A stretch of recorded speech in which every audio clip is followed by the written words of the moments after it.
Баршаңызға сәлем. Нақты шешім қабылдадық. Қымбат Досжан Жәнібекке қатысты соңғы ақпарат жариялады.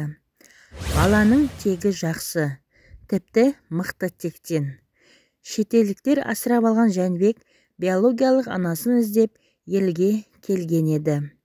Осы орайда журналист қымбат Досжан Инстаграмдағы парақшасында Жәнібектің оқиғасына қатысты ақпарат жариялады.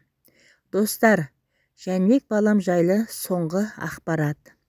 Астана, Стамбул, Барселона, Мальорка, Малага бағытына шыққан түркіш ұшағы Астанадан кешігіп ұшып, Жәнібек қалған рейстердің бәрінен кешігіп қалған. Бірақ баламыз өзі айтқандай жолы болғыш бала екен. Түрік авиакомпаниясы 3 рет ұшақ ауыстырып жететін жеріне бір ғана ұшақпен жететіндей етіп жағдай жасап, тамағын беріп, Стамбулдан Малагаға бірақ жететін етіп билетін ауыстырып берген. Адамға адам секілді қараған түрік ағайынға мың алғыс, деді журналист.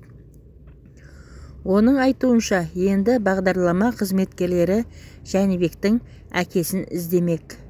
Баламыздың анасы немесе әкесі енді әкесін іздейміз деп нақты шешім қабылдап отырмыз. Осылайша тез табылса екен деп тілеймін. Баланы әр көрген сайын, сөйлескен сайын тегі жақсы, тіпті мықты тектен екендігіне көз жеткіземіз, Әсел екеуміз, деп жазды қымбат Досжан.